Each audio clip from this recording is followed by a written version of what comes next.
présentement.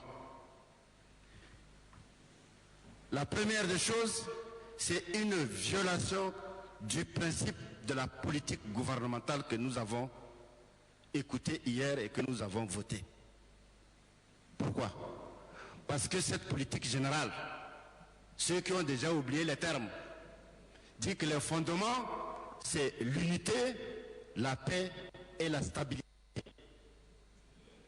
Dois-je vous rappeler que quand on s'inscrit dans une logique permanente de modification des institutions, on entre dans l'ère de l'instabilité. Et puisque la notion de consensus ne prévaut pas dans la plénière, j'affirme que nous ne travaillons pas pour l'unité, encore moins pour la paix. Donc hier, nous avons posé un acte et aujourd'hui, nous contredisons cet acte. Deuxièmement, l'enjeu, c'est que ce que nous voulons faire est une véritable régression du comportement consensuel que nous devons avoir dans ce pays, parce qu'on a toujours affirmé le principe de sa fragilité. Travailler dans le consensus. Je vois dans cette salle-là, il n'y a pas beaucoup de jeunes. Autrement dit, il y a des gens qui se souviennent de la conférence nationale. Je vous fais une lecture seulement de l'histoire de la conférence nationale à ce jour-là. Avons-nous respecté le consensus? La réponse est évidemment non. Comme dirait un parti politique défunt dont les survivants sont encore dans cette salle. Le troisième principe, c'est la violation de la conscience individuelle. Pourquoi? Parce que nous avons tendance à nous retrouver à la belle époque, entre guillemets, du bolchevisme. Ce que fait une personne doit être accepté sans critique et sans remise en cause par le reste. Non, nous avons affirmé et nous continuons d'affirmer que le Tchad est un état de droit et que nous sommes dans un processus démocratique. Partant de ce principe, je pense que tous les jours que Dieu fait, nous devons protéger la conscience individuelle et la liberté des citoyens. S'inscrire contre ce principe, c'est régresser dans l'histoire. Alors, le mépris des principes, mes collègues de la commission doivent dire ce que je dis sur cette question. Le mépris des principes ne crée aucunement un bon esprit de travail. Si aujourd'hui, vos membres là, certains sont amputés, c'est qu'il y a une raison. Vous ne nous avez pas dit de quoi il s'agit. Est-ce que c'est ça la composition de la commission Affaires politiques générales? Et donc nous sommes ici, c'est pour avoir toutes les informations et essayer de les traiter dans l'intérêt de notre pays. Mais qu'est-ce que nous avons à nous défendre individuellement? Est-ce que ça a un sens? Non. Vous avez dit, et je partage avec vous, que nous sommes la représentation nationale. Au lieu de la démocratie, a dit le Premier ministre. Alors, qu'est-ce qui nous amène tous les jours que Dieu fait à opprimer un groupe, opprimer chaque individu, opprimer cela pour garder en esprit le bolchevisme? Monsieur le Président, vous aurez compris avec quelle passion je défends la Constitution. La Constitution est au fondement des sociétés. Et lorsque ceux qui ont donné leur parole de la protéger agissent dans ce sens-là, ils garantissent effectivement la stabilité, la paix et l'unité. Ce que nous faisons ou ce que nous voulons faire s'inscrit en droite ligne contre tous les principes de raison. C'est pour ça, nous n'avons pas à dire que c'est tel article, il faut modifier. Les juges sont venus dire quelque chose et moi quand je lis les textes qui nous ont été produits, je trouve même qu'on a pris, comment vous appelez cette machine, la tronçonneuse, et on a coupé les juges là en deux. On applique la partie de ce qui arrange la proposition. Ce qui n'arrange pas la proposition, on dit ah non, c'est radical. Vous voyez le choix, Monsieur le Président. Et donc la commission devait rester au-dessus aussi de la mêlée. Mais pour finir, je crois que le président Déby là, il n'est pas seulement votre président. Sur tous les panneaux qu'il y a en N'Djamena là, c'est écrit dessus président de tous les Tchadiens. Pourquoi vous voulez en faire une propriété privée?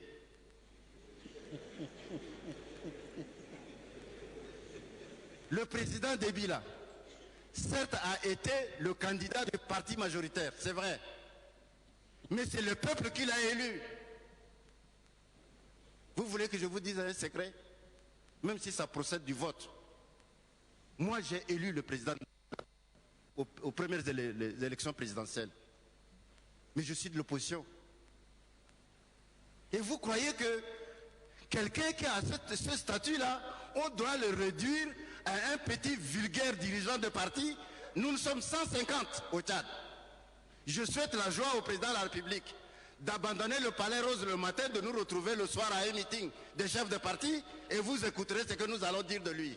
Ça vous fera plaisir? Non. Un chef, c'est un chef. Il est là pour tout le monde. Il n'est pas pour une catégorie.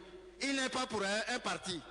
Ceux qui se sont servis de la résolution de votre dernier congrès pour faire du président de la République quelqu'un avec une culotte rachitique du type de pantalon de Moriba, il se trompe. C'est notre président à nous tous. Et vous ne devriez pas, chaque jour que Dieu fait, continuer à vouloir lui tailler une culotte qui fait de lui quelqu'un qui ne peut pas marcher bien pour nous tous. Moi j'ai fini, Monsieur le Président, je vous remercie.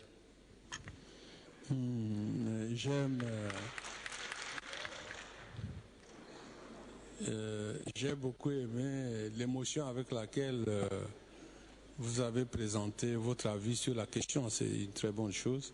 C'est là aussi la liberté et la démocratie. C'est vraiment le lieu de dire que bon, ben, chacun est libre de s'exprimer comme il veut dans cet hémicycle-là. Quand on dit qu'il y a... On réprime une minorité, on réprime une couche et puis tout cela, je ne vois pas. Je pense, à moins que, bon, vous le perceviez autrement, monsieur le député. Je crois que tout le monde est libre de s'exprimer comme il veut ici. Et c'est la réalité. Le député Saleh Kebzabou.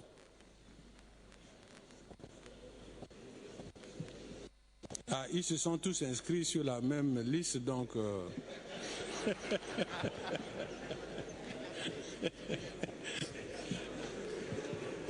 Oui, Monsieur le Président, je vous remercie. Comme vous le dites si bien,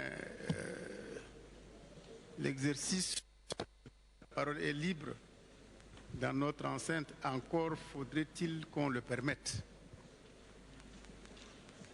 Les amis qui ont parlé avant moi me facilitent la tâche parce qu'ils ont dit l'essentiel de ce que je voulais dire.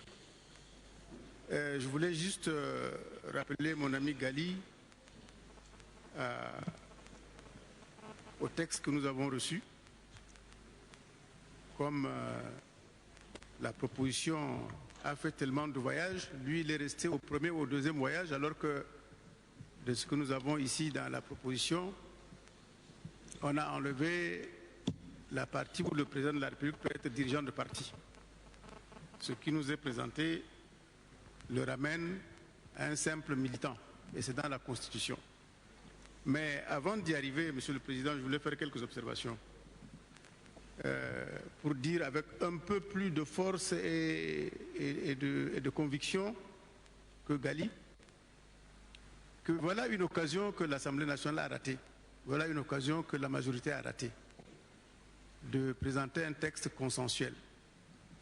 Je crois qu'on aurait pu prendre son temps et consulter tous les groupes sur une proposition, et je suis sûr qu'elle aurait été plus forte, elle aurait été plus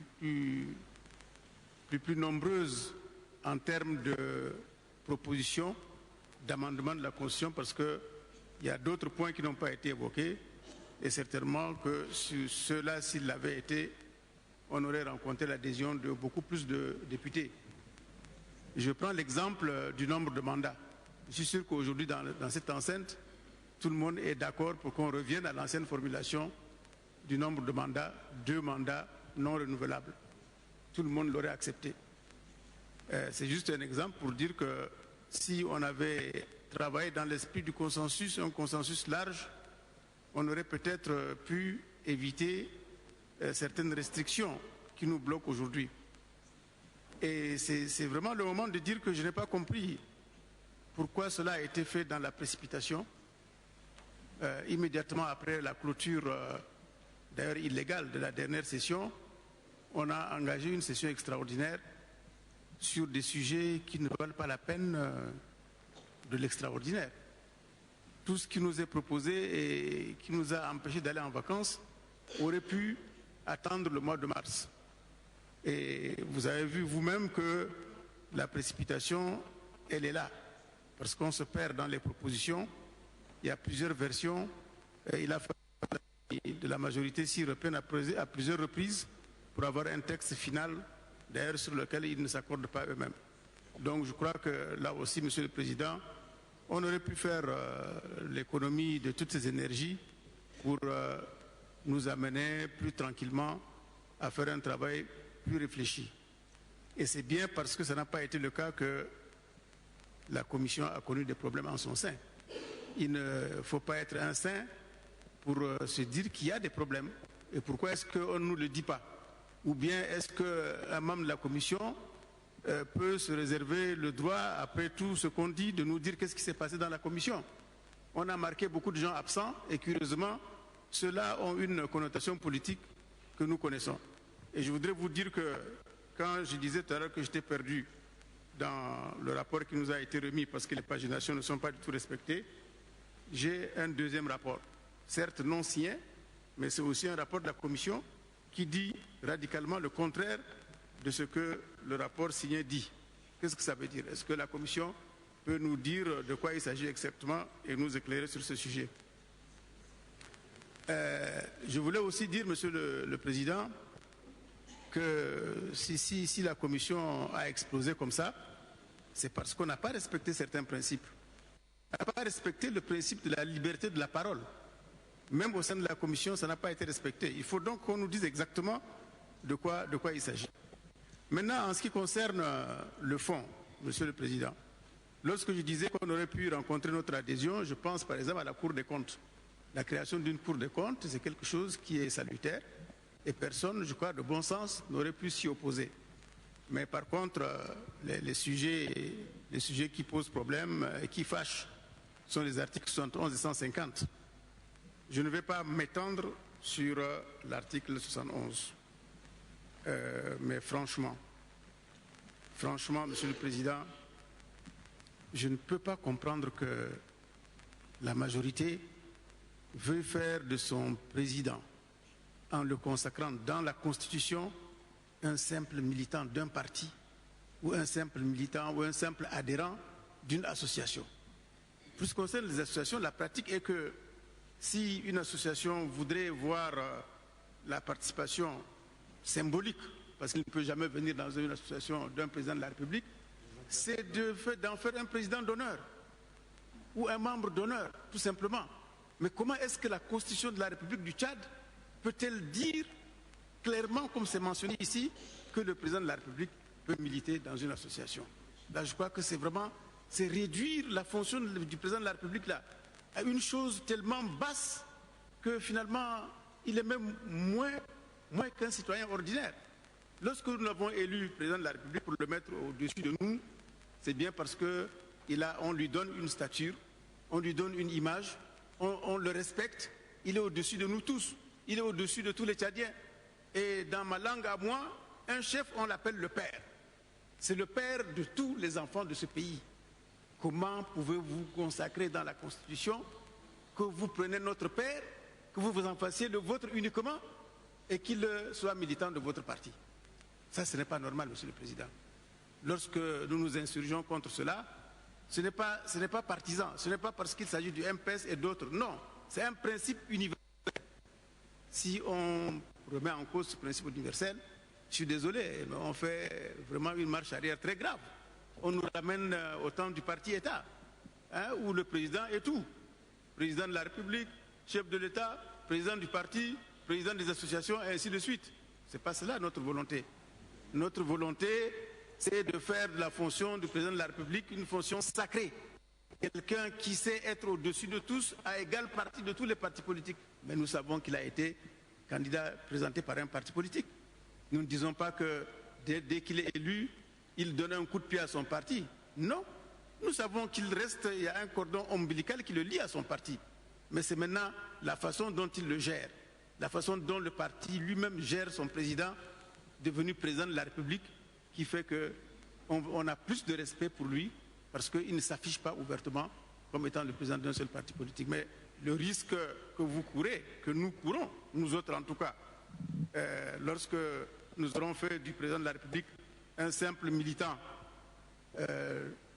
qui n'est même pas dans un organe quelconque du parti, ça veut dire que nous lançons un signal à tous les autres citoyens qui ont des fonctions incompatibles avec les fonctions politiques, eux aussi, de se démarquer et d'entrer ouvertement dans les partis politiques. Je parlais des militaires, des magistrats, les chefs traditionnels.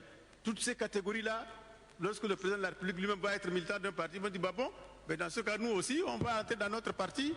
Vous imaginez lequel, Monsieur le Président? C'est ça aussi le risque que nous courons, de faire en sorte que notre démocratie va être dévoyée. Ce qu'on est en train de bâtir patiemment depuis des années va être cassé par une simple révision de la Constitution. Et je rejoins ceux qui disent que la Constitution est tellement sacrée qu'il ne faut pas, au gré des circonstances, du temps, des humeurs et des problèmes, chaque fois réviser la Constitution. C'est quelque chose contre lequel moi je m'insurge. Je crois qu'il faut profiter des grandes occasions pour, avec des grands principes, dire qu'on va modifier la Constitution parce que c'est fondé, parce que toute la nation, lorsqu'elle va l'apprendre, lorsqu'elle va l'écouter, va adhérer à ce qui a été fait. Et non pas que ça résulte d'un combat de quelle nature d'ailleurs, je ne sais pas, d'un parti au pouvoir, d'une majorité qui veut se taper toujours en bombant la poitrine pour dire qu'elle peut, elle en a les moyens, donc elle le fera. Il ne s'agit pas de ça. Il faut un peu plus d'intelligence dans ce qu'on est en train de faire. Je pense qu'on en a besoin et cela nous grandirait beaucoup si on pouvait le respecter. Donc voilà ce que je voulais dire à propos de la Constitution. Je voudrais vraiment m'adresser à mes amis de la Commission pour leur dire que eux aussi, en tant que Commission, ils devraient garder leur calme, leur sérénité et faire un rapport objectif. Mais vous n'avez pas le droit, chers amis, de nous qualifier, nous autres, là, de radicaux. En quoi est-ce que moi, je suis plus radical qu'un autre? Vous nous avez appelés, nous sommes venus vous dire notre position. Il s'agit d'ailleurs des présidents de groupe. Vous ne l'avez même pas dit, vous avez tout simplement dit les députés de l'opposition parlementaire. Donc votre compte-rendu, il est faux. Ce sont les présidents de groupe qui sont venus défendre leur position de façon calme, de façon raisonnée et de façon vraiment, j'allais dire, à emporter l'adhésion. On a été radical à aucun moment. Nous avons passé une bonne heure ensemble à rigoler, à nous taquiner, à expliquer certaines choses dont nous avons pensé qu'on avait emporté votre adhésion. Et maintenant, vous sortez un rapport pour dire qu'on était radical. Non, ça, c'est pas sérieux, Monsieur le Président. Nous n'avons pas été radicaux. Nous avons été des hommes responsables qui avons parlé en toute responsabilité. Et le mot radical revient 2 fois dans 3 paragraphes. Ce n'est pas normal. Et je souhaite que dans le compte rendu, ça ressorte et que ce mot soit enlevé pour être remplacé par un autre, plus approprié.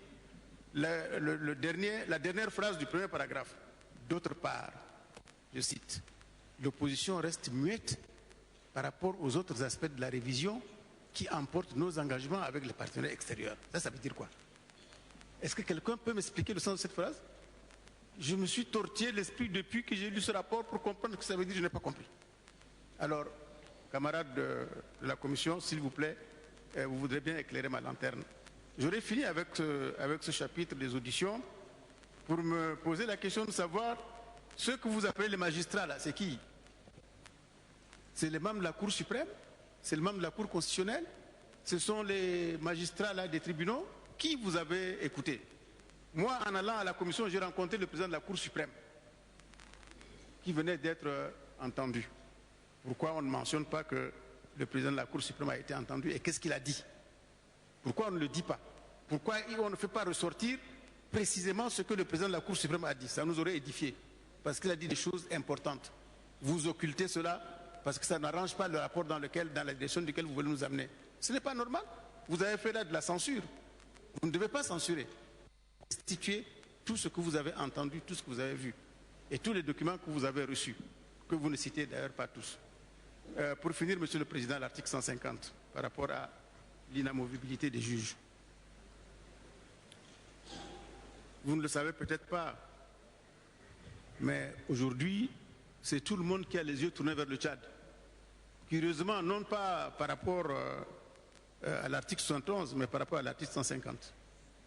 Parce que c'est pour la première fois qu'un pays d'obédience, j'allais dire francophone, mais plus que francophone, ayant accepté certains fondements de droit qui doivent régir un pays, c'est pour la première fois qu'on dit que le juge du siège est amovible. Le principe sacré, universellement consacré, c'est l'inamovibilité des juges de siège. Quel est donc ce mauvais diable-là?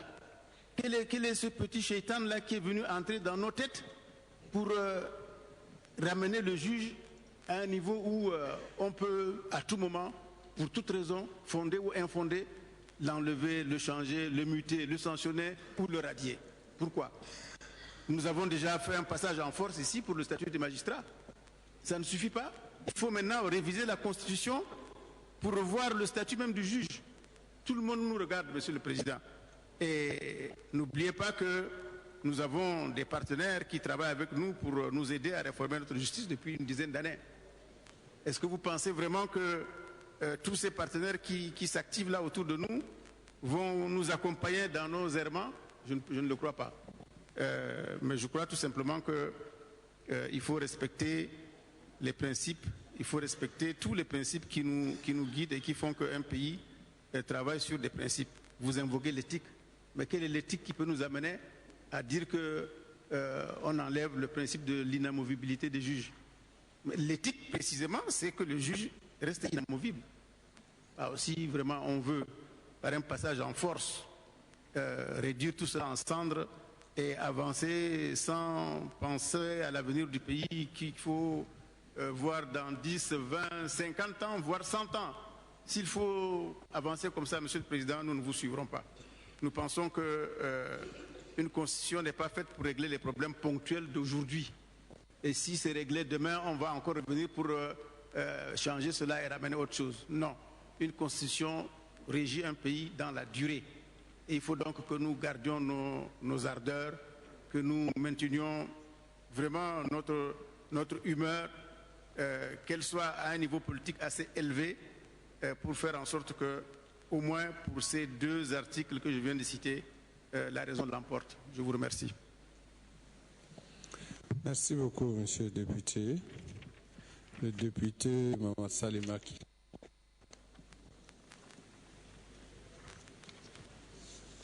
Merci, Monsieur le Président. Comme vous l'avez dit, si nous sommes inscrits l'un après l'autre, c'est juste en cas d'oubli, on allait se compléter. Mais tout a été dit, à part dire que je suis solidaire avec mes collègues sur tout ce qui a été dit. Je n'ai pas grand-chose à ajouter. Je vous remercie, Monsieur le Président. Merci beaucoup. Ali Kolotou Chaimi.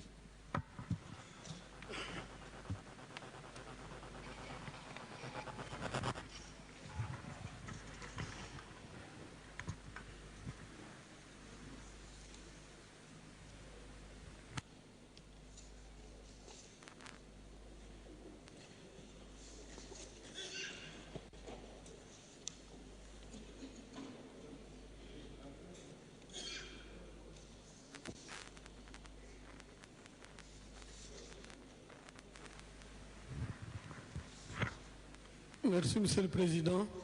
Je m'excuse, j'ai eu une voix très cassée ce matin.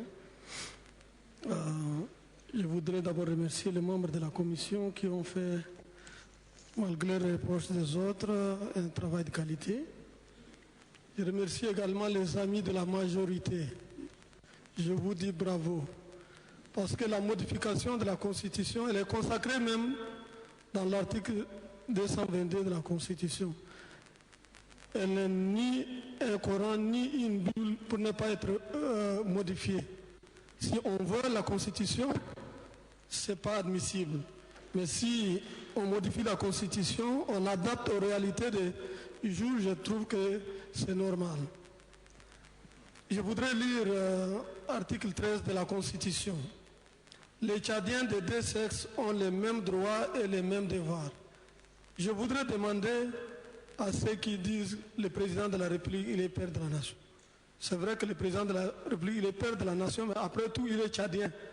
Est-ce qu'il ne fait pas partie des deux sexes?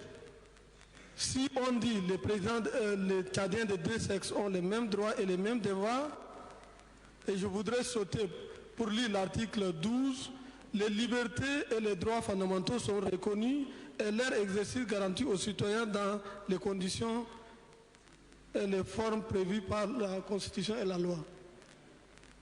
Il est après tout un Tchadien, il a droit et plein droit d'exercer. Nous, en tout cas, nous sommes élus sous la bannière d'un parti politique, nous sommes de la majorité. Je suis désolé que la minorité, elle n'est pas respectée. Aujourd'hui, dans toutes les structures, surtout à l'Assemblée nationale, la minorité, elle est bien protégée. Nous, le congrès de notre parti est souverain. Nous sommes une majorité ici de partis. Nous avons, après une longue réflexion, pour nous c'est une réflexion très bien mûrie, nous le croyons, ces résolutions, s'il y a des toilettages, s'il y a des choses à modifier, on les fait, sinon on va les appliquer à la lettre. Et ce que nous sommes en train de faire, et ce que nous faisons, on le croit. Donc, le président de la République, il est un citoyen après tout. Il doit quand même, ne serait-ce que être simple militant de son parti. Cet aspect ne peut pas lui arracher d'être président de tous les Tchadiens. Il est président de tous les Tchadiens, il est militant de son parti, aucun texte ne l'interdit. Il peut être militant de son parti et rester au-dessus de la mêlée. Il est le garant de l'accord du 13 août, il est garant de toutes les tractations de consensus qui ont prévalu au Tchad. Je crois qu'aujourd'hui, la minorité doit être satisfaite. Nous la protégeons, nous la respectons. Et pour finir, je suis très content de la culture parlementaire des députés tchadiens. Chacun défend sa position, c'est normal. Nous, on gouverne, vous opposez, c'est naturel. J'appelle à tous les députés de la majorité de faire cet exercice d'une manière positive et on va continuer. Le débat, je crois qu'on va toujours, chacun de nous tire la couverture sur lui. C'est normal, on est dans un pays démocratique. On est dans un pays démocratique et on est en train de parler, se tirer la couverture et on est en train de se défendre. Nous, on est en train de se défendre d'une manière légitime. On ne viole pas la Constitution, mais on modifie la Constitution pour adapter aux réalités du jour. Je vous remercie, Monsieur le Président. Merci, cher député. Le député Tchari.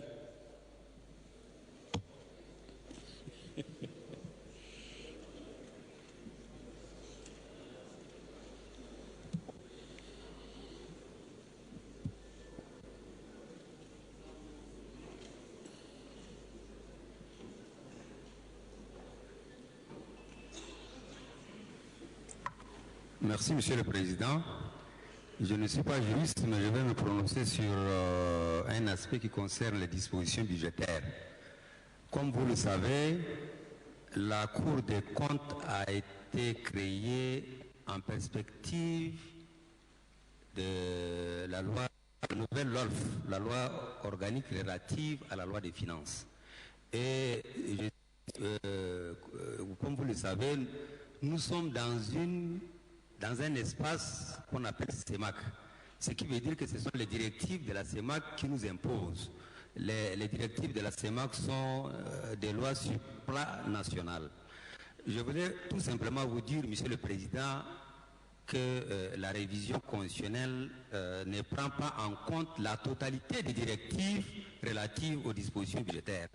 Là, si cette comment on appelle, modification constitutionnelle intervient, ce qui veut dire que nous partons pour encore une deuxième modification par rapport aux directives CEMAC. Si vous voyez bien, prenez la page 8 du rapport. Dans la nouvelle LOLF qui est en chantier, il n'est pas prévu de services votés et des mesures nouvelles. C'est des budgets programmes pour lesquels chaque année on le vote, mais il n'y a pas de mesures, il y a des services votés. Hein. Les services votés, c'est les dispositions de la loi organique 1162. Or, ces dispositions disparaissent dans la nouvelle LOLF qui est en gestation. Donc, ce qui veut dire, on reviendra encore pour une deuxième modification. Je vais un peu plus loin. Quand vous prenez l'article 54, or les dispositions de la directive, surtout l'article 72 et 73, ne s'arrêtent pas seulement sur le jugement des comptes des comptables publics. Les ordinateurs sont jugés, le contrôleur financier il est jugé. Donc de grâce que la commission regarde bien l'article 72 et 113 des directives de la CEMAC. Si ce n'est pas ça, nous allons partir pour une deuxième révision. Donc je crois qu'il faut que la commission, parce que comment on appelle l'énoncé qui ressort dans l'article 54, ce n'est ni moins ni plus les attributions de la Chambre des comptes, de la Chambre des comptes qu'on a plaqué ici. Or, on est dans une zone où les innovations sont en train d'être faites.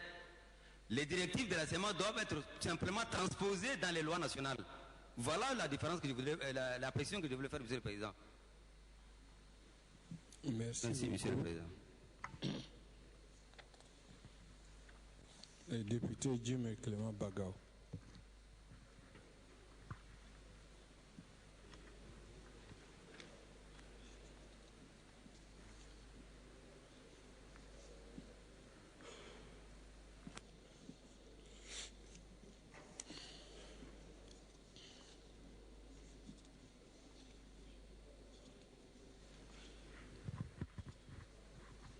Merci, Monsieur le Président. Je crois que, comme l'ont dit certains collègues députés qui m'ont devancé, notre Constitution, là, elle n'est pas une Bible, elle n'est pas un Coran pour ne pas être modifiée, mais elle est sacrée. Et on ne peut la modifier quand il y a vraiment nécessité. Donc, pourquoi je dis qu'il faudrait qu'il y ait absolument nécessité, c'est parce que quand vous parlez ici, par exemple, de la Cour de compte, ce n'est que logique. On vit dans un espace et les exigences sont qu'on doit se conformer, n'est-ce pas, à la nouvelle donne. Là, sur ce point, on s'accorde. De l'autre côté, ça devient un peu plus ridicule si chaque 1 an, 2 ans, pour des calculs autour de tous les objets, on doit modifier notre constitution. C'est pas normal. Je vous dis c'est pas normal, pourquoi? Parce que quand vous prenez par exemple le cas des juges au siège, ou quelque part ici dans le rapport qu'il est ressorti que les principes d'indépendance et de pratique judiciaire, ces deux principes-là sont consacrés pour sécuriser les juges du siège dans leurs actes et prestations. Mais les mêmes personnes reviennent pour dire que ce principe d'inaliénabilité n'est pas appliqué à l'ensemble du corps des magistrats. Donc, si dans la pratique ce n'est pas appliqué, ça nous permet déjà de modifier et que remettre, n'est-ce pas, les juges dans la main de l'exécutif qui peut les manipuler à tout moment. Et quand ils prendront peur de conserver, par exemple, leur poste, ils vont obéir à la lettre, ils vont devenir les bons anges devant Dieu. Mais où est-ce qu'on est en train d'aller? Où est-ce qu'on est en train d'aller avec notre pays si on est en train de faire totalement une confusion aujourd'hui entre le pouvoir exécutif et le pouvoir législatif? Et ce n'est pas suffisant. Aujourd'hui, on traverse, on vient au pouvoir judiciaire. Bon, on veut mettre dans le même sac le pouvoir, c'est-à-dire on veut supprimer l'esprit de la République pour autre chose. Mais c'est quand même regrettable. Et quelqu'un qui venait de me précéder a dit une bonne chose. Il dit donc que le président de la République pouvait devenir le simple militant. Ça, c'est sorti tout à l'heure, il y a de cela quelques minutes. Je crois que c'est très bon de dire ça parce que est-ce que demain, s'il est simple militant, on aura de considération pour lui? S'il est simple militant, comme on vient de le prononcer, c'est qu'il deviendrait simple citoyen et n'importe qui peut se hisser à dire de quoi à l'encontre du président.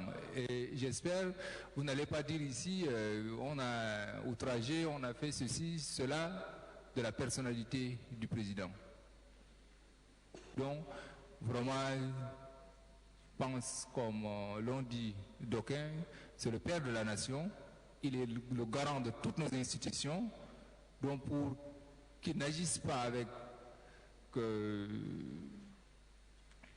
un sentiment de partenaire, il faudrait qu'il soit au-dessus de la mêlée.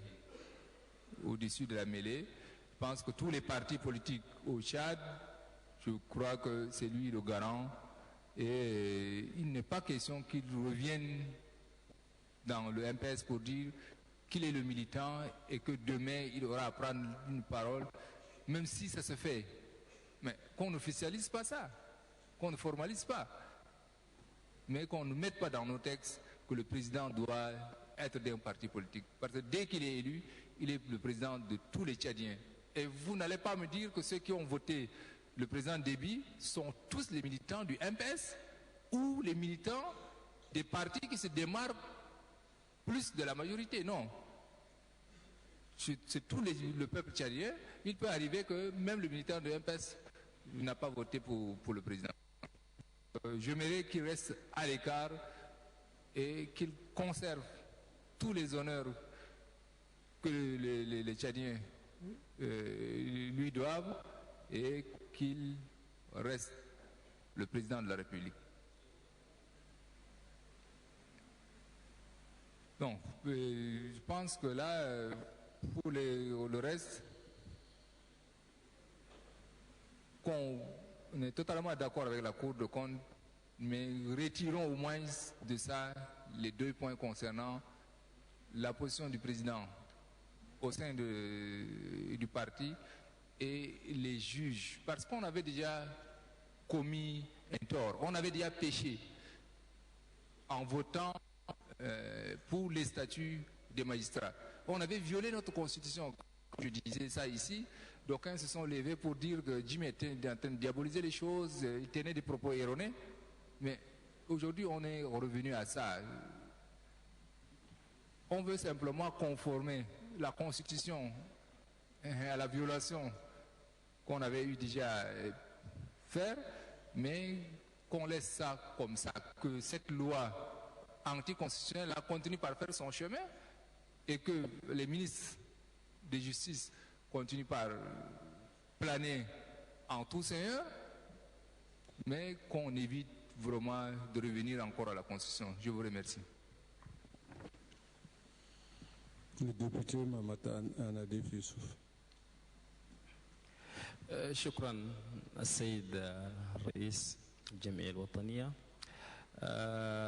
أشكر اللجنة على هذا العمل جميل والكامل. ملاحظاتي العامة الدستور هنا كانت فوق نقص كثير لابد يراجعوه. أنا شخصيا موافق إنه الدستور كان نراجعوه لنا في أشياء كثيرة ما فيها. والحياة تتطور، كلما الحياة تطورت لابد الدستور يتغير. دي النقطة الأولانية. بالنسبة لأرتيكل 71 المادة 71 المتعلقة بتطابق وظائف رئيس الجمهورية، أنا أعتقد أول قاعدين في خطأ، لأن أول كلنا نلتقوا مع الرئيس أنينا الماجوريتي الأوبوزيسيون نهجوا نناقشوا بس ما بوليتيك مع الرئيس ونفوتي بارفوا في البالي. ده بس أول خطأ. هسه نجي شغل نسوي نورمال، يعني الرئيس يكون قريب من بارتي حقه أو ممكن يكون بريزدان البارتي نقدر نشوفها نورمال. لأن أنينا المفروض ما نفكروا أنت إنسان عندك بارتي بريزانس حقك في ريجون واحد بس، يعني أو ديبارتمون واحد. تشاد عندك قريب 23 ريجون. أنت بون بتاتر الناس الكثير عندهم 3 ريجون أنت قاعد فوق. طيب 20 ريجون أنا تشاد تعرف فوق شنو؟ فالناس يفكروا هو كأنه بارتي كبير، بارتي جران بارتي كم بارتي عندها ناس ميليتا عندها مشاكل كثيرة.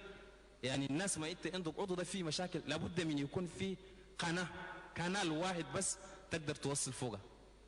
انا كان شايف نورمال لابد الرئيس يكون عنده دور كبير في الحزب، والا نفترض انه الاس جي بتاع ام بي اس و ديبي سافر قالوا كده بس قالوا انينا ده نطردوا لي ديبي من البارتي ام بي اس. ده ما كوديتا يسوي فوق كده كله. لابد من الرئيس يكون بروش في البارتي يشيف كذا. يمكن ناس كثيرين في داخل ام بي اس انينا البروش نناقشوا ام بي اس نعرفوا الامبورتانس. هنا الرئيس ده بيكون او اي رئيس يكون قريب من البارتي فارد امبورتان.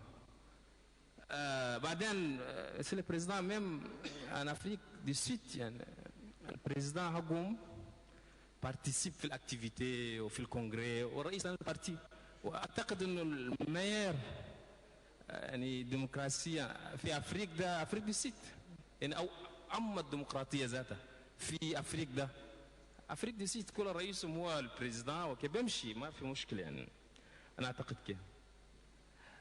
بالنسبة للرئيس يكون عضو في الجمعية اساسا بون دي مشكلتنا علينا. مثلا ان فرانس لوا 1901 حزب ما في اي حزب جمعية الاوتوريزاسيون على الجمعية ده بس الحزب كله تفتح كونت وكي، فما عنده مشكلة. انينا جابوا لنا الاساسيون كي والبارتي كي تسبب لنا كونفيزيون. سينو سي نورمال.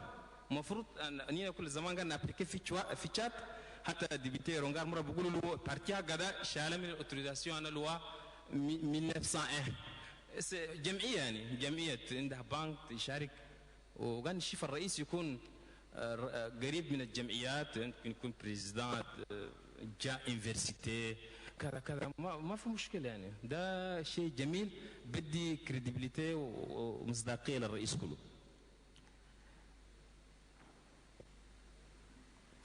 بالنسبة للمحكمة العليا كور سوبريم هاي اكزام انا اندريك، لكن في تازني نفس الشيء في الدستور ده الجيوش سياش والناس يقعدوا لحد يموتوا وادين بالله عليه 60 جوز كمتنا وادين ما نقول راسهم ما ادين، لكن بيقوا كبار مرات كلهم الرئيس ما يقدر يغيرهم.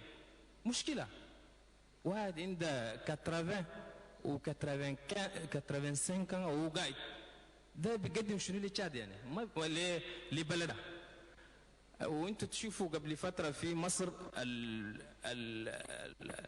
الجيوش رئيسنا المرسي رئيسنا مصر عينا امباسادور في فاتيكان قال نو انا بس رئيس ما انت كيف تعينيني؟ رفض. اذا يعني انتم الجيوش دوم ذات عندهم ريزو لوبي لابد بوفار شيء يشيلوا منهم ما ينطم كل شيء. يعني الان الناس اللي ماتوا في مصر ده كله سبب انا الجيوش ماتوا سووا مانيفستاسيون جو زي هسه قاعدين ببرا ده جو انت بالرئيس ما هو انت اكبر من الرئيس سبب له مشاكل لابد من الجوج ده يخطوا عنده حدود انا فيها كده 7 ans كله كتير ان برانسيب 4 ولا 5 بس يجدد واحد وخلاص ده واحد يخاف يعمل حسابه يشتغل عديل ما يشيل كوربسيون يكون ده امان يخدم ليشات اما تخلوكم سامشي ده كان الشيفه ما عديل مره واحده يعني ولا ده رئيس السيد الرئيس شكرا ميرسي بيان Merci, monsieur le député Mamad Anadik Youssouf. Le député Béral.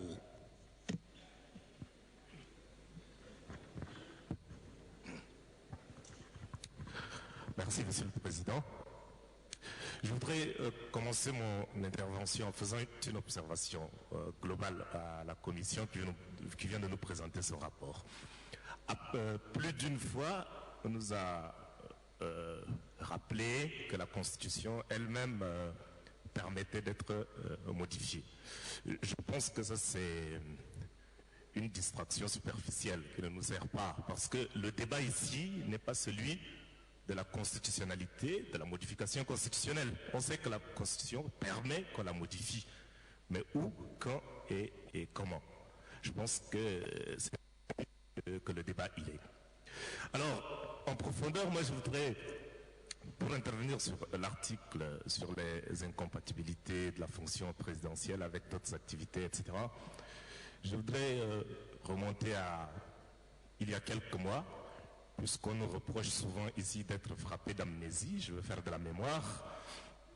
Lorsque les syndicats et le gouvernement étaient au hic de leur bras de fer et que le climat sentait très très mauvais, le président de la République est intervenu, il a pu dépassionner les débats et il a remis tout le monde à la table de la négociation.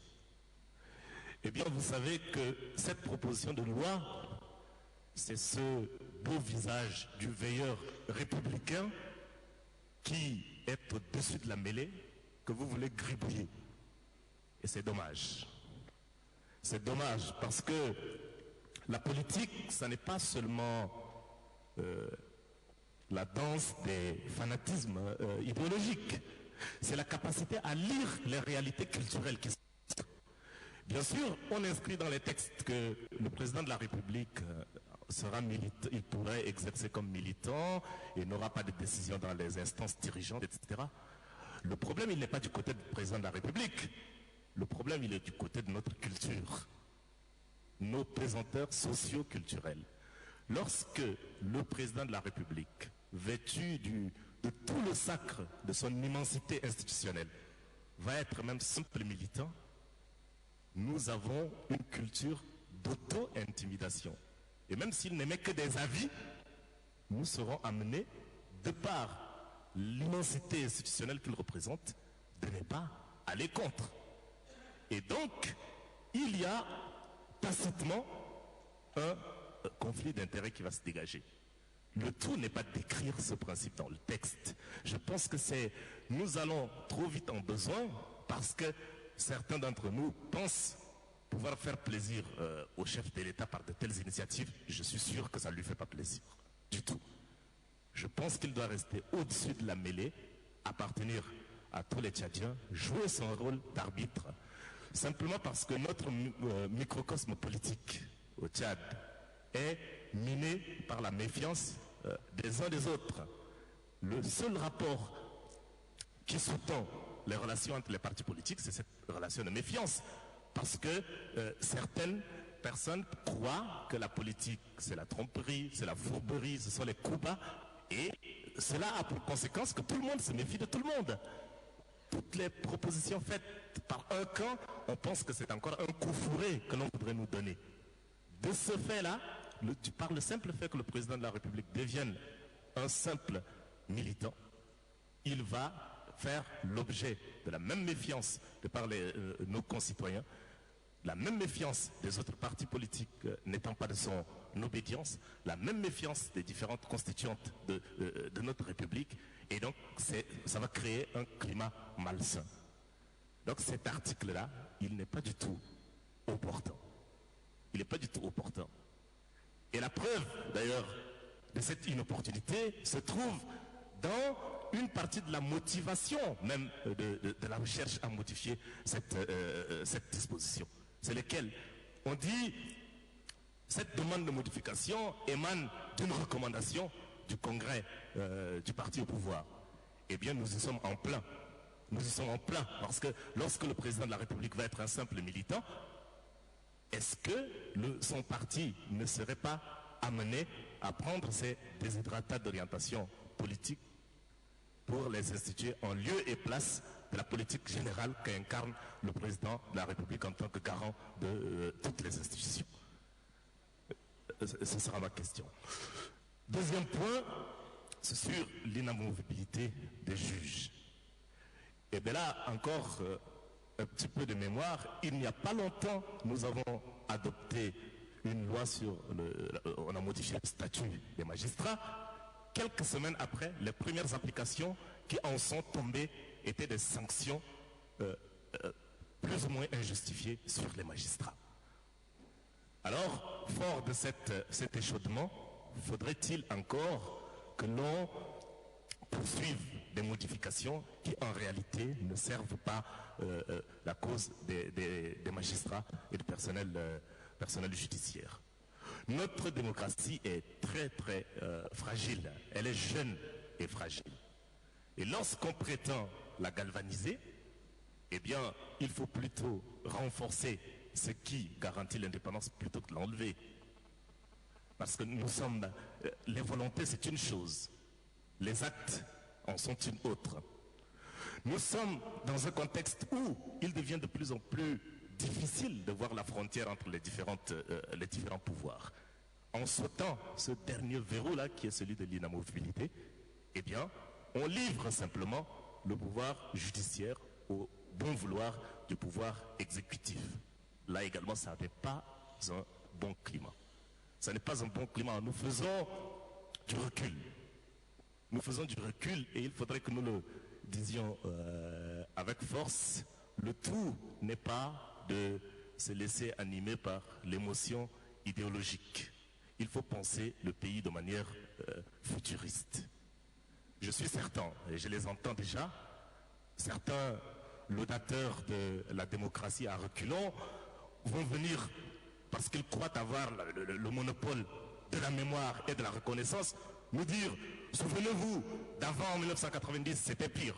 Je veux bien, c'était pire. C'était pire, ça c'est sûr. Mais le 1er décembre 1990, ça ne doit pas constituer le mythe fondateur d'une quelconque virginité morale. Ce n'est pas parce qu'on a consenti un sacrifice le 1er décembre 1990 qu'on s'achète un billet d'accès libre au paradis des dérives démocratiques. Ça ne se fera pas. Ça ne se fera pas. Et donc, il ne faudrait pas prendre à la légère un texte aussi fondamental que la Constitution. Elle n'a beau pas être le Coran, elle n'a beau pas être la Torah ni la Bible, elle est quand même sacrée. Elle est sacrée, Monsieur le Président.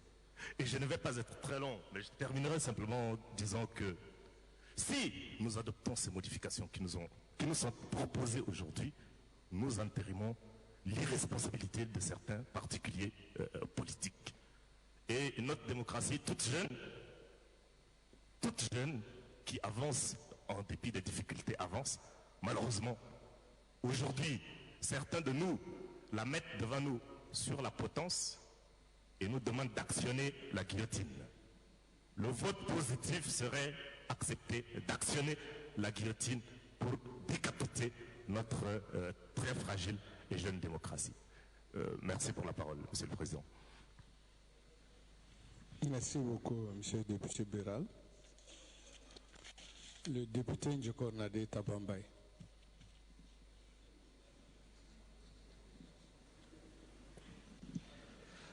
Merci, Monsieur le Président de l'Assemblée nationale.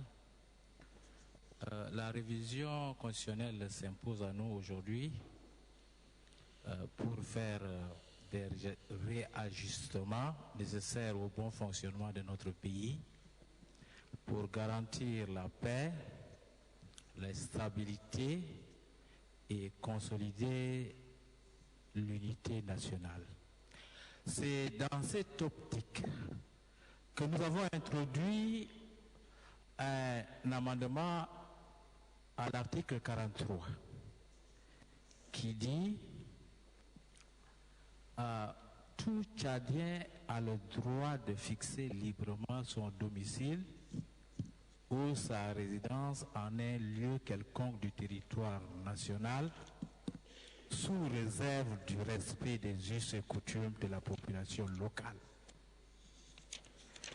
La commission a simplement, je ne sais pas qu'est-ce qu'elle en a fait, et comme j'ai encore le droit d'intervenir peut-être à la fin pour proposer au vote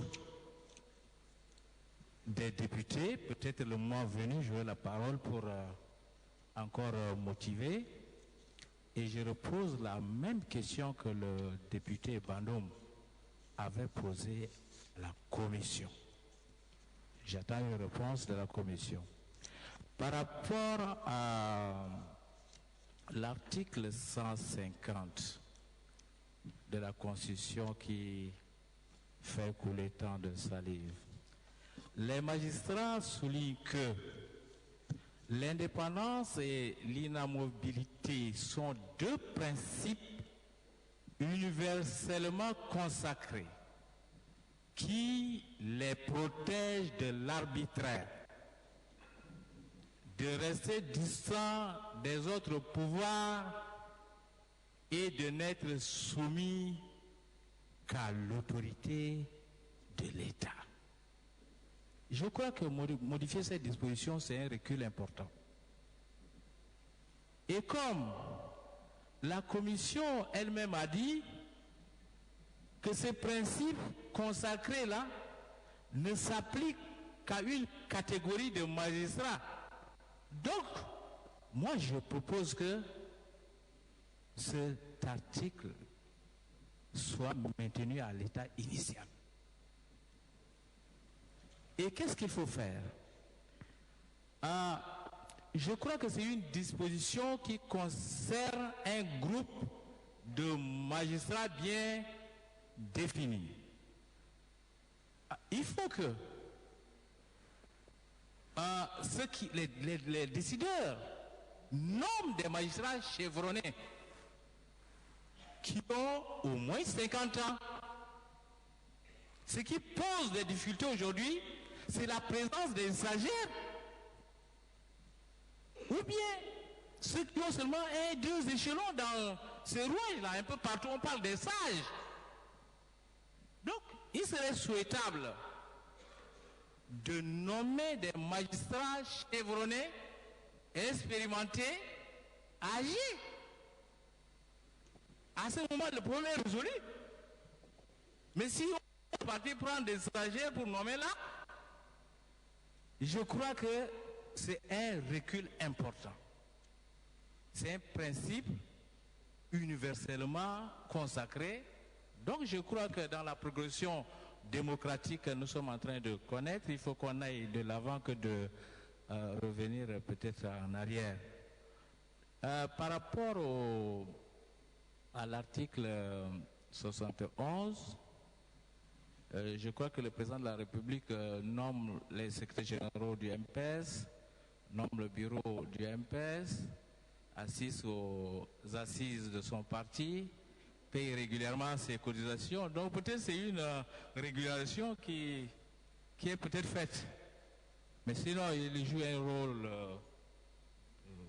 il a plein pied dans le parti, dans la mesure où c'est lui qui nomme le secrétaire général, ses adjoints, il nomme les membres du bureau exécutif. Je crois qu'il est pleinement dans la chose. Pour finir, je me réserve le droit encore d'intervenir par rapport à l'article 43 si le président me le permet. Je vous remercie. Merci beaucoup, monsieur le député Njikorde. Le député Niatobe Bidi Valentin.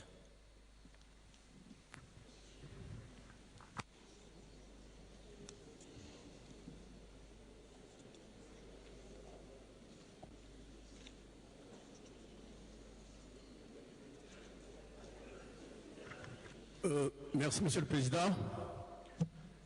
Monsieur le Président, je voudrais demander votre indulgence pour m'accorder le temps d'arriver, n'est-ce pas, à la fin de ma démarche. Je demanderai aussi aux collègues, tous les membres de l'Assemblée, de m'écouter avec un peu de tolérance. Nous sommes dans une assemblée qui est libre et démocratique. Bien, merci, Monsieur le Président. Vous n'avez pas besoin de vous excuser avant, mais n'insultez personne. Je n'insulte personne. Je suis très poli, Monsieur le Président. Je suis un homme bien éduqué. Monsieur le Président, tout à l'heure, lorsque le rapporteur avait fini de lire son rapport, j'avais demandé donc la parole pour un rappel au règlement intérieur. Mais je n'ai pas eu la parole.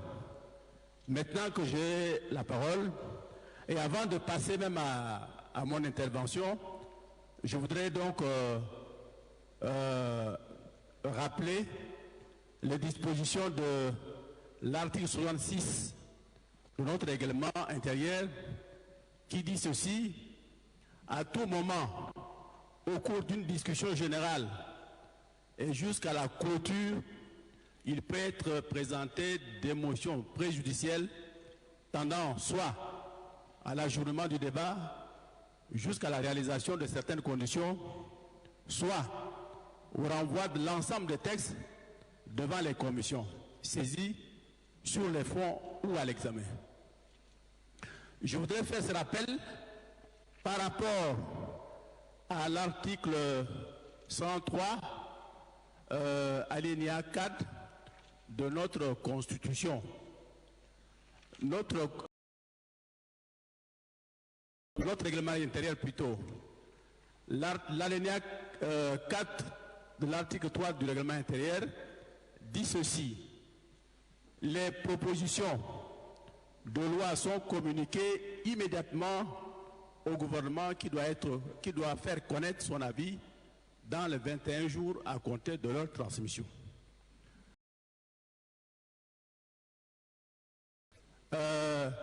Ici, le texte est muet. Il ne dit pas si le gouvernement ne répond pas ou bien c'est un refus. Et donc, ici, on doit d'abord clarifier cette disposition du règlement intérieur avant d'examiner au fond la proposition de loi qui nous est soumise. Ceci étant dit, je reviens donc à mon intervention. Monsieur le député, vous dites qu'il faut qu'on clarifie d'abord cette situation avant de poursuivre les travaux. Est-ce que c'est ça que vous voulez ou bien vous voulez poursuivre? Non, mais puisque je voulais faire ça au début et que je n'ai pas eu le temps de le faire et que vous me donnez la parole, je préfère faire mon exposé. Très bien. Monsieur le Président, il est soumis à l'examen de notre Assemblée une proposition de loi de révision de la Constitution sur un certain nombre d'articles de la Constitution. Ici, ce qui retient mon attention et qui va faire l'objet de mes observations, c'est le principe de la révision de la Constitution et le principe de l'incompatibilité des fonctions du président avec celles de responsables de partis politiques et l'inamovibilité des magistrats. Sur le principe de la révision de la Constitution, sur ce point-là, la Constitution dit elle-même que ces dispositions peuvent être modifiées. Mais la réalisation d'une révision doit répondre aux aspirations des populations qui l'ont adoptée. Les initiateurs de la proposition citent, pour étayer leur initiative, les constitutions français de 1793, selon lesquelles un peuple a toujours le droit de réformer et de changer sa constitution. Oui, si nous admettons le principe universel de révision de la Constitution, il est intéressant de nous demander combien de fois la Constitution française a connu des révisions de 1793 à nos jours, par rapport à nous, qui en l'espace de moins de 20 ans avons révisé plus de 5 fois notre Constitution adoptée en 1996. Une Constitution maintes fois révisée devient banale. Elle perd sa valeur de droit fondamental. Les différentes révisions de la Constitution de 1996 ne se sont pas inscrites dans l'intérêt bien compris des populations, mais qu'elles ont été des adaptations aux convenances des dirigeants du pays. Voilà en ce qui concerne le principe de la révision de la Constitution. Maintenant, je passe à la révision de l'article 75 de la Constitution. Il est indéniable qu'à son élection, le président de la République est le candidat du MPS soutenu par un groupement de partis politiques. Mais une fois qu'il est élu, il devient le président de tous les Tchadiens, aussi bien de ceux qui l'ont voté comme de ceux qui ne l'ont pas voté. Il prend alors le titre de chef de l'État pour assumer les responsabilités qui lui sont assignées par les dispositions de l'article 60 de la Constitution. Et cet article est ainsi libellé. Le président de la République est le chef de l'État. Il veille au respect de la Constitution. Il assure par son arbitrage, je dis, et j'insiste sur le mot arbitrage, par son arbitrage, le fonctionnement régulier des pouvoirs publics ainsi que la continuité de l'État. Il est le garant de l'indépendance, de la souveraineté et de l'unité nationale, de l'intégrité du territoire et du respect des traités et accords internationaux. Fin de citation. C'est à ce niveau-là qu'apparaît l'incompatibilité des fonctions du président de la République d'avec les activités partisanes. Je dis d'avec les activités partisanes. Et cette incompatibilité affirmée dans l'alinéa 2 de l'article 71 de la Constitution doit être comprise ici, dans ce sens que le président de la République ne doit pas être chef pendant l'exercice de son mandat. C'est ce qui s'est traduit par la désignation du secrétaire général du MPS en la personne d'un membre du parti autre que lui. Sachant bien qu'il est le président fondateur du MPS et son véritable maître d'œuvre, cette désignation d'une autre personne à la tête du MPS camoufle les activités qu'il y mène lui-même et le met à l'abri de tout ce qui peut être considéré comme une violation de la Constitution. C'est pourquoi l'exemple donné par les initiateurs de la proposition de révision de cet article sur sa participation au congrès du MPS et le discours qu'il y a prononcé pour justifier leur initiative n'est pas pertinent. La participation du président de la République au congrès du parti auquel il appartient n'a pas la consistance des responsabilités qu'il doit assumer à la direction du parti. En voulant donner une base constitutionnelle aux activités du président de la République au sein du MPS, nous sommes en droit de nous convaincre que nous évoluons vers l'institution des régimes de parti-État. Cette tendance est dangereuse, car elle ne s'inscrit pas dans le sens de la consolidation de la démocratie et de la paix prônée dans le monde. Le Tchad ne vit pas en vase clos et que nous devons tenir compte de ce qui se passe autour de nous. Ça, c'est mon intervention en ce qui concerne l'incompatibilité. Maintenant, concernant l'article 150 relative à la levée de l'inamovibilité des magistrats du siège. La proposition de la levée de l'immunité des magistrats du siège consacre dans les consacrée dans les dispositions de l'article 150 de la Constitution, constitue une entreprise de remise en cause du principe de la séparation des pouvoirs.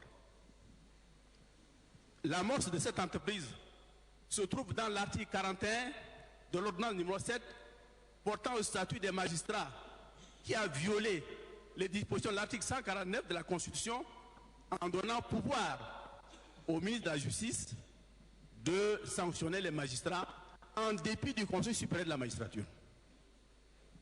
Comme l'occasion fait le larron, parce que cette violation est passée sous silence, cela a stimulé les auteurs de violation de la Constitution à passer à l'étape ultime, celle de dénier l'inamovibilité des magistrats du siège. Mes collègues initiateurs de la proposition confondent, et je le dis sans insulte quelconque, l'indépendance de la justice et l'inamovibilité des magistrats, qui sont traités dans deux articles différents de la Constitution. L'article 141 de la Constitution dit que le pouvoir judiciaire est indépendant du pouvoir exécutif et du pouvoir législatif. Tandis que l'article 150 de la Constitution réaffirme en son alinéa 2 que les magistrats du siège sont inamovibles. Ces deux notions de l'indépendance et de l'inamovibilité ne sont pas des notions synonymes, mais ils sont plutôt complémentaires.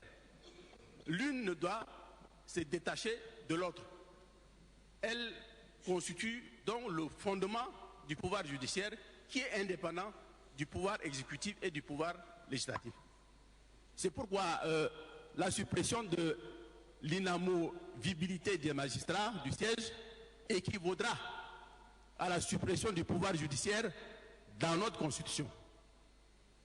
Et c'est un acte gravissime qui aura des conséquences fâcheuses dans nos relations avec des partenaires qui tiennent à la sécurité juridique et judiciaire pour traiter avec nous.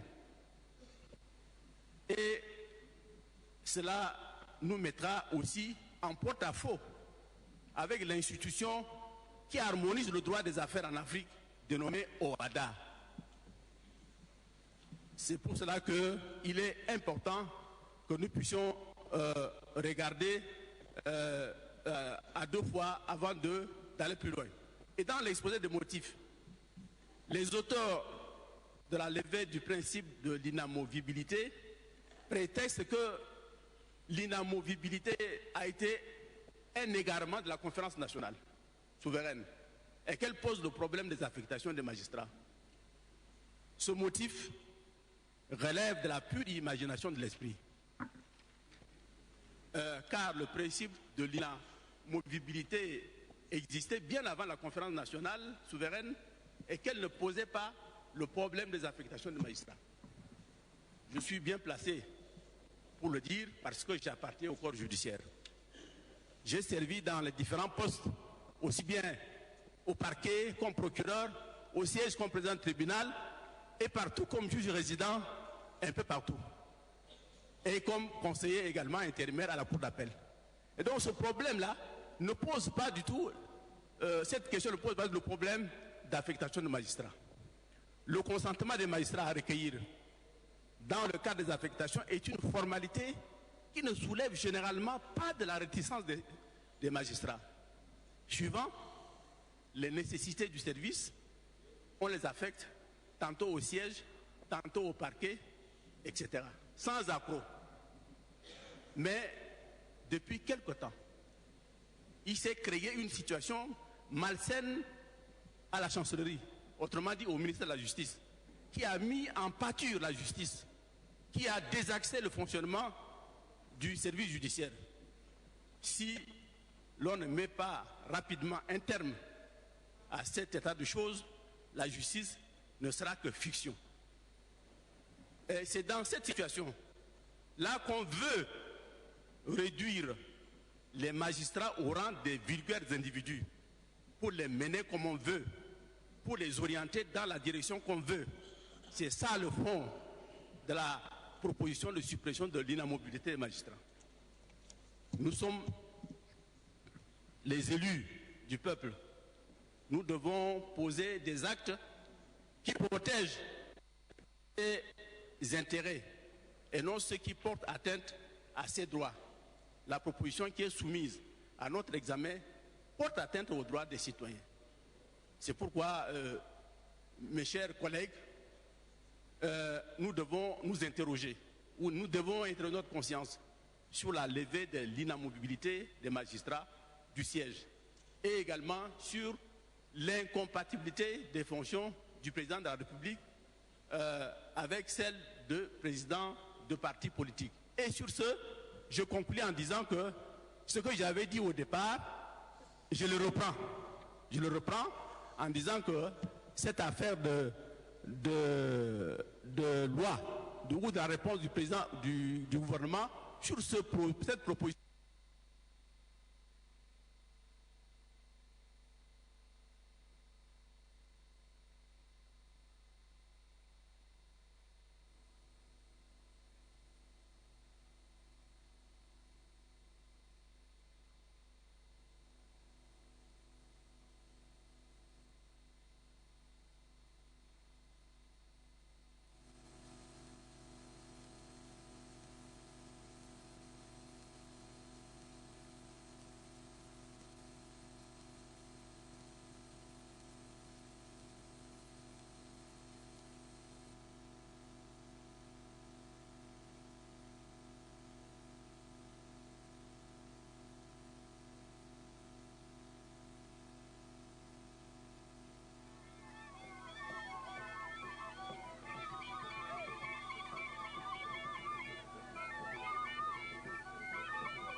Au moment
ce sont les mêmes personnes qui parlent.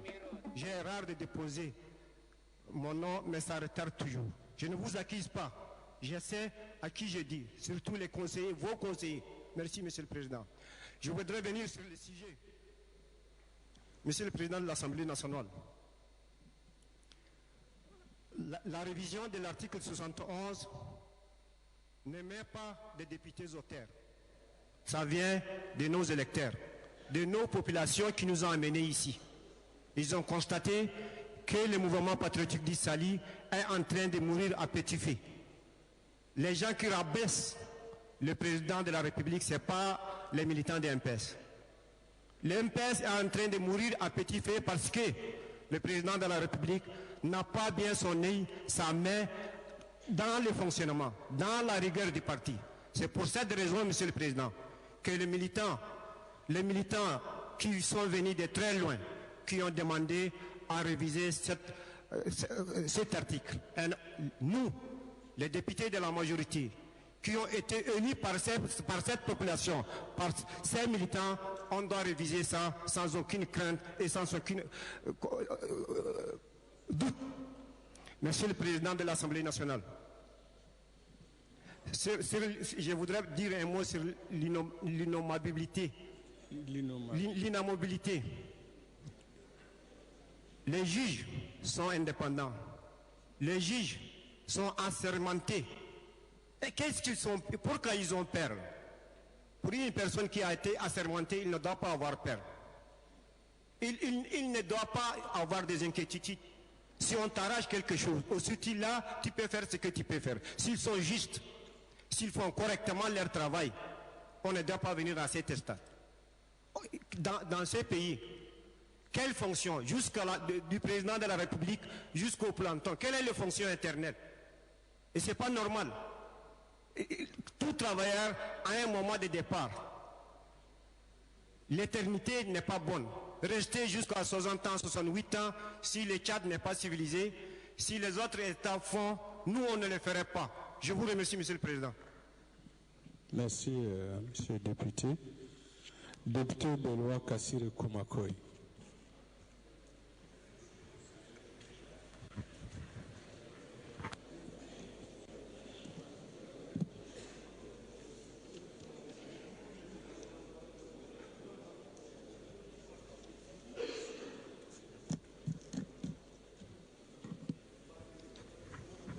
Merci, Monsieur le Président. Vous allez m'excuser, mais Monsieur le Président, il y a une grande confusion qui s'est installée pendant les... Beaucoup de gens ont parlé de choses qu'ils ne connaissent pas. Et ils nous ont fait perdre du temps pour rien. En politique, il faut savoir parler, être conscient de ce qu'on dit. Ils ne connaissent rien en droit. Ils sont devenus tous des constitutionnalistes. Alors que, dans cette proposition-là, qu'est-ce qu'il y a de grave, qu'est-ce qu'il y a de criminel dedans? C'est une question de bon sens, mais le malheur est que quand on ne connaît pas, c'est ça le problème. Prenons le premier cas, c'est celui de réviser ou pas la Constitution. C'est vrai, nous avons des conservateurs. Et je suis surpris parce que ceux-là se disent progressistes et socialistes. Mais ils ne savent pas de quoi ils parlent. Les autres sont des démocrates. Donc, ils veulent des changements adaptés, les règles qui nous régissent par rapport à l'évolution de la société. Qu'il ait l'honnêteté de me citer quand il dit la Constitution n'est ni le Coran ni la Bible. C'est moi qui l'ai dit. Parce que j'ai fait le symbole de toutes ces deux croyances. J'étais chrétien, je suis devenu musulman.